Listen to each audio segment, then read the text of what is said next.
for you, and I'm going to share with you how I use a template in Photoshop to print my 4x6 and 3x4 photos. So let's get started. First off, I'm going to create a new canvas, and I'm going to make it 6 inches wide and 4 inches high, just like a normal journal card. I'm going to have the background filled with white, and I'm going to click on create. So this is my background, which I'm going to keep like it is. On top of this background, I'm going to add another rectangular, and I'm going to choose a grayish color. Here at the top there is shape, and here is fill, and I'm going to change that to inch, and again 6 inches wide, 4 inches high, and I'm going to click OK.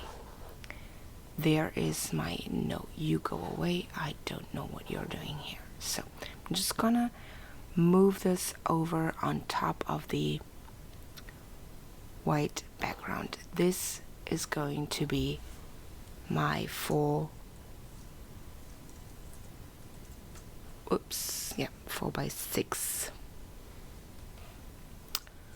template. So I'm going to rasterize this as well. So I need to rasterize the layer, and now I can add 4x6 photos in here as I wish. And once I've pulled this in, you can see that this is pretty small, so obviously I need to make it just a tad bit bigger. Like, I don't want to get rid of all the dirt down here at the bottom, so I'm just making sure that I'm resizing it. And now I can just go ahead and move it around just a little bit, and as long as I'm on my 4x6 canvas here, I'm good to go. What I would normally do, which I forgot right now, is I would create a clipping mask with my photo on top of my 4x6 canvas here, or template. So there you go. Now if I would go to printing, I have an Epson XP900, and it can print with a border or borderless, and you can see the settings are with a border. If you would choose to print borderless, it would look like this. See, the frame outside is missing now, so let's change it back, and there you go. There it is again, showing us that we are printing with a border. Of course, I don't want to print right now. So next up, what I usually do is I print all my photos on 4x6 photo papers. That goes for 4x6 photos and 3x4 photos. Everything that's larger than that, I use A4 sized photo paper, and create or have my photos have multiple photos on one A4 sheet. So, but this tutorial is just for 4x6. I don't like to cut all of my photos, so I would probably never put, like, I don't know, 5 3x4 photos on an A4 sized photo paper. And too much cutting. I don't need to do it if I don't have to. So I have a template. I'm going to show it to you in a little bit. where I have all my templates for all photos I put on 4x6. So I'm going to share that with you in a little bit. So we got our template for a 4x6 photo. Let's add a 3x4 photo as well. So the width is going to be 3 inches and the height 4 inches. There you go. And I'm going to rasterize this rectangle, and I'm just going to duplicate it and move it over to the right, and I'm going to rename them 3x4 left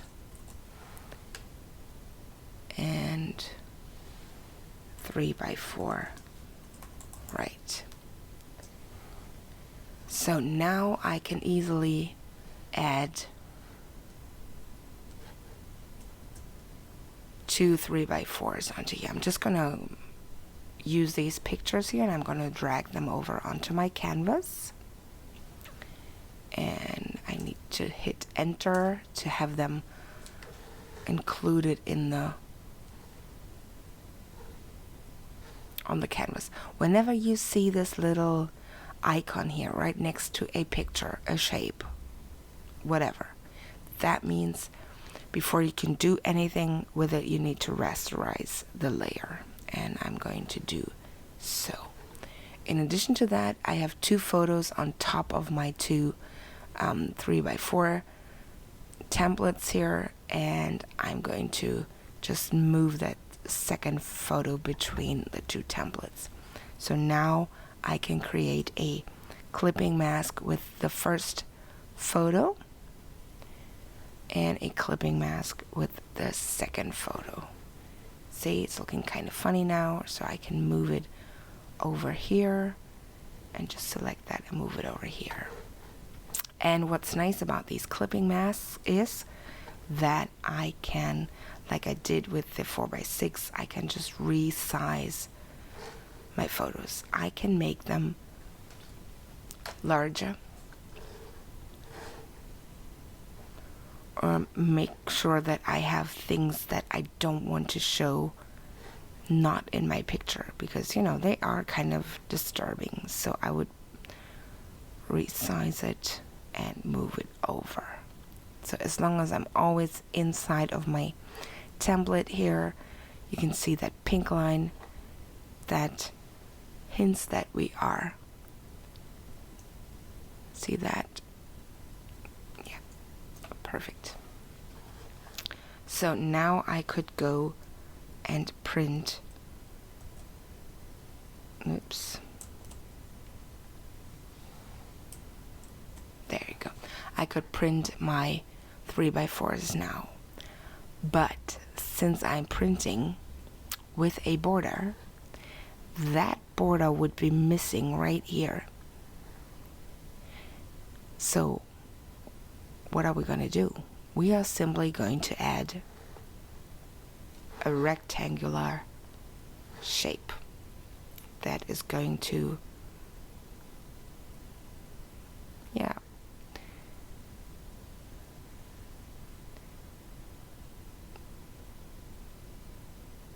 just like that. And obviously I want it to be white.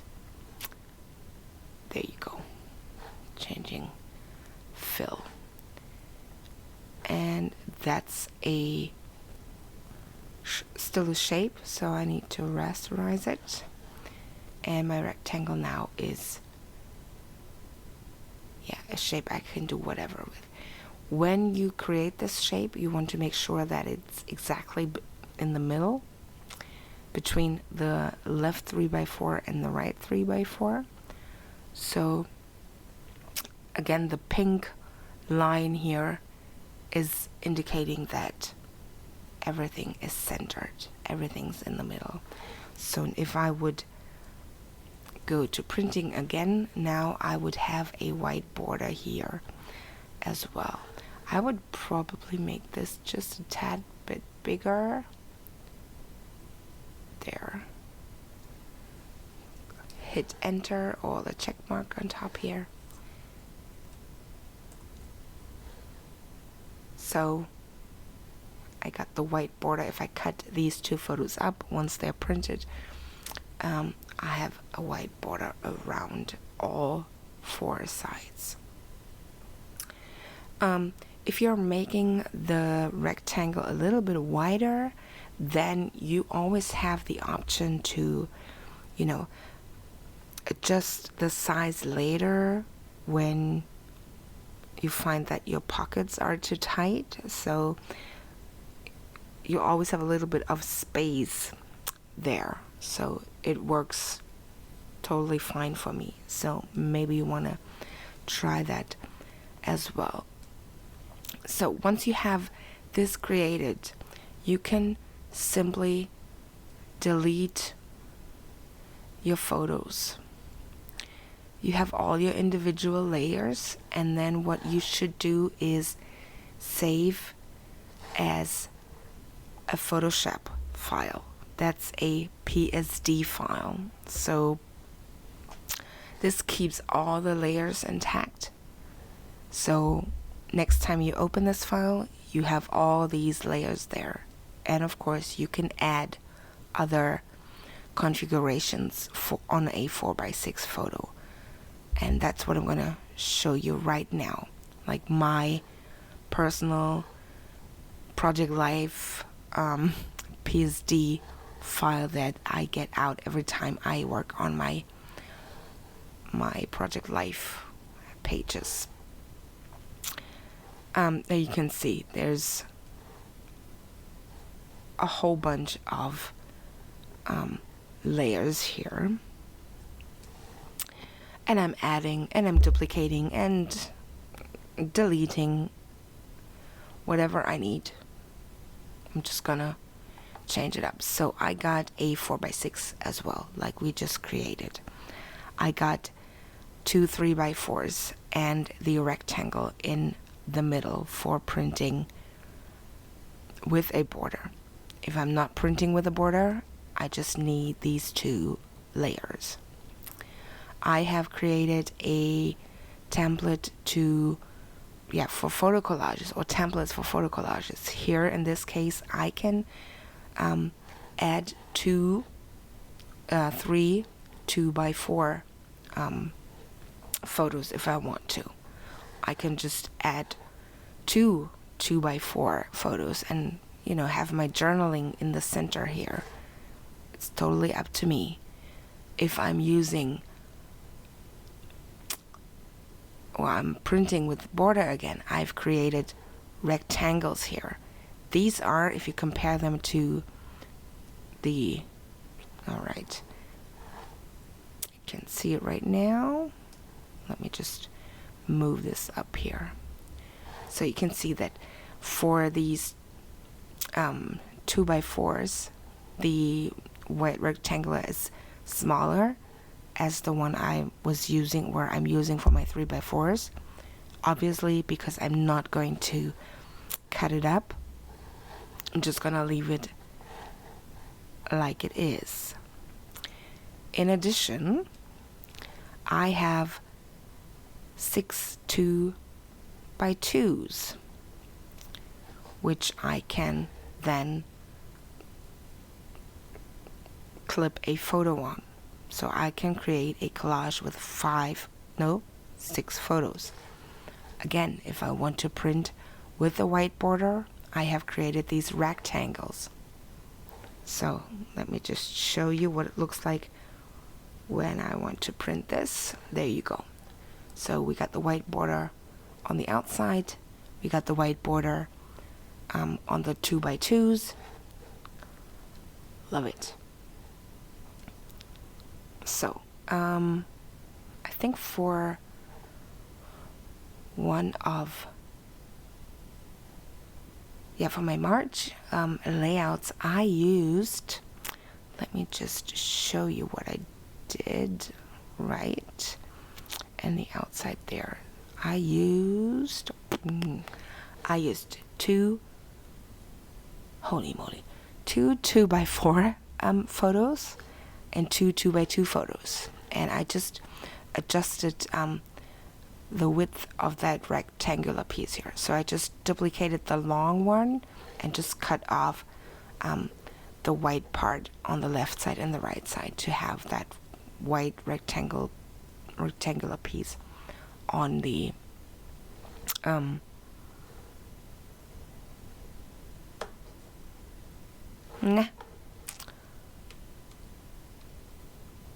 the photo, because I'm printing with a white border.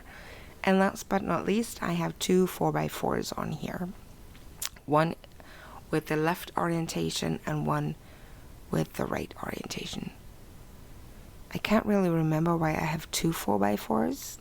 Probably because when I did that, I added journaling directly onto that white part here, and I can do that either if my photo is on the right side of the picture of the photo paper or on the left side of the photo paper. I can add my journaling here, and I would then probably print my journaling directly onto the photo paper, which I don't do it.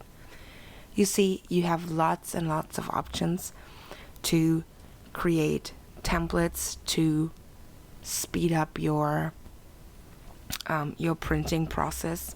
As you can see here, I'm using different colors, different shades of gray for my template pieces.